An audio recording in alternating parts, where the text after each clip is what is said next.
Hello, kumusta po kayo? Si Cram Bocardi po ulit ito at welcome back sa ating YouTube channel. Kung interesado ka sa mga product reviews, lifestyle vlogs at mga skincare guides, well, ang channel ko is para sa iyo. Subscribe ka na sa channel ko, click mo lang yung subscribe button dyan sa baba, pati na rin yung bell button para lagi kang ma-notify sa mga vlogs ko. So ito guys, on this video, pag-uusapan natin tong trending na copper mask. So kung makikita nyo siya or napapansin nyo siya na may mga nagpo-post ng mga celebrities sa mga social media like Instagram, Facebook, and Twitter. So ano nga ba ang nagagawa nitong copper mask pagdating sa mga case na yan, yung may mga COVID at saka mga virus ngayon. So ayan, pag-uusapan natin siya on this video. So bakit nga ba trending ngayon itong copper mask? So pag sinabi pong copper, tama po kayo, sa Tagalog is tanso siya. So nung panahon pa ng mga ancient Egyptian time, ginagamit na ang tanso bilang pan-disinfect at saka meron din siyang antibacterial properties that can kill 99.9% of bacteria and viruses. So kung ang virus po ay nag-i-stay or nabubuhay sa metal ng 5 araw at 4 na araw naman sa kahoy, sa copper po or tanso, nabubuhay lamang siya ng 4 na oras and then namamatay na siya. So kaya siya trending na trending ngayon itong copper mask. So alam nyo naman sa panahon ngayon, gawa ng mga COVID na yan, kailangan talaga natin ng protection. So guys, ito yung copper mask ko. Actually, dalawa yung version ng copper mask. Una is yung old version nila, yung kulay puti na nasa box. And then yung bago yung sa akin, yung 2.0 nila. Na-explain ko later kung ano yung pinagkaiba nitong dalawang to. So babasahin ko muna yung packaging niya. So nakalagay dito is copper mask, face mask, helps kill 99% of germs 2.0. Tapos sa likod guys, nakalagay din yung includes niya. So meron siyang 1 piece antimicrobial copper mask film, 10 pieces reusable non-woven filter, 2 pieces seal sticker, 8 pieces colored copper mask logo, black, red, green, and blue, and then 2 pieces elastic string. So guys, nakalagay dito is good for 30 days use. So 30 times mo siyang gagamitin. And then tinanong ko yung shop, sabi ko halimbawa po hindi ko siya magamit within 30 days. So okay lang daw, basta 30 times mo daw siya na pwedeng gamitin. So kung halimbawa matago siya ng ilang araw tapos saka mo siya gagamitin is pwede. As long na hindi mo ginagamit, okay lang siya. Basta 30 times siya pwedeng gamitin. So, pagbukas natin yung copper mask, so buksan natin siya. Pagbukas natin sa loob is, ayan, meron siyang 10 piraso ng puting filter. So, ayan yung filter niya. Pakita ko siya sa inyo. So, ayan yan. Ayun yung filter niya.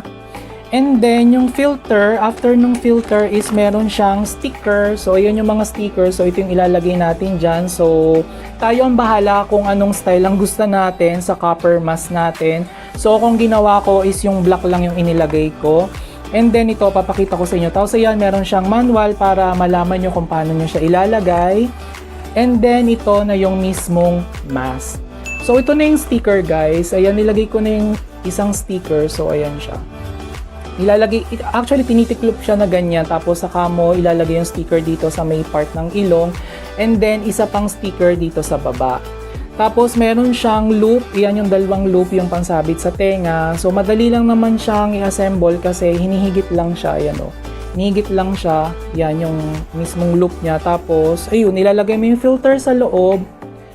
Tapos syempre iaano mo lang, aayusin mo lang ng mabuti para pumantay siya, tapos saka natin ilalagay yung loop dito sa mismong butas. So itong film nila guys, itong mismong filter pala, sorry.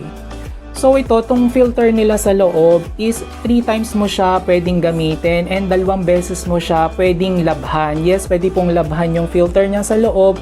And then itong pinakang film niya sa labas is pwede din siyang labhan or pwede din siyang i-wash ng mild soap at saka ng tap water. So, ayun guys, ang pinagkaiba nung old version sa bagong version, itong ang 2.0, is plastic yung pinakang film niya. Tapos ito guys, para siyang, yung pinakang texture niya is para siyang para siyang thin rubber. Na mas maganda yung version 2.0 kasi yung plastic na isa is, ito papakita ko sa inyo. Yung plastic, yung old version is malabo yung parang kita yung pinakang filter niya, kita sa loob. And then ito guys, kung makikita niyo yon, para siyang color gold na hindi siya transparent. Yung old version kasi transparent siya. So pag nilagay natin yung filter, medyo pansin yung filter. Pero ito guys, maganda yung pinakang bagong version niya kasi pag nakalagay siya is ayan, para siyang hindi kita yung filter sa loob. So nakaganyan siya. So ayan, papakita ko sa inyo. Ilagay natin yung loop. Nasaan yung loop? Ayun. So ito, madali lang naman siyang ilagay kasi nga ilalagay mo yung sticker, tapos ayun yung copper mask na nakalagay sa dalawang ganito. Tapos ipapasok lang natin yun. Huwag nyo nang tatanggalin tong pinakang bilog kasi yung pinakang lock niya. So ang gagawin nyo, ipapasok nyo lang siya. Ay, sala. Papasok lang natin siya sa loob. Dapat nasa labas yung bilog. Sa labas ng mask. So, ayan. Pati yung isa lagay natin. So, ito guys, yung pinakang film niya is may tanso. So, pag napadikit yung virus dito sa copper na yan, mamamatay siya kasi within 4 hours lang siya didikit dyan and then mamamatay na siya. Unlike sa mga metal at saka yun nga sa mga kahoy is nabubuhay siya ng 5 araw. So dito 4 na oras lang. So pag nilagay natin siya, yan, papakita ko siya sa inyo. Ayan, pag nilagay natin siya sa tenga is maganda siya kasi meron din siyang butas dun sa pinakang ilalim. And makakahinga ka ng maluwag and makakapagsalita ka ng maluwag compare dun sa lumang mask natin. So ito yung lumang mask, papakita ko sa inyo yung lumang mask ko. So yung normal mask, pag inilagay natin, hindi tayo makakahinga na para tayong sinasakal. So ito maganda siya, kita mo naman medyo malayo yung bibig ko dun sa mask, so nakakapagsalita ako ng malinaw, and then nakakahinga din ako ng maayos kasi yun nga, meron siyang nakaka-circulate yung hangin dito sa loob, tapos yun lumalabas siya, so hindi siya nakaka-suffocate, hindi siya nakakasakal na katulad ng mga normal mask. So kaya nag-trending itong copper mask na to is una, yun nga, nakakapatay siya ng bacteria at saka mga viruses kasi namamatay siya dito sa mismong tanso.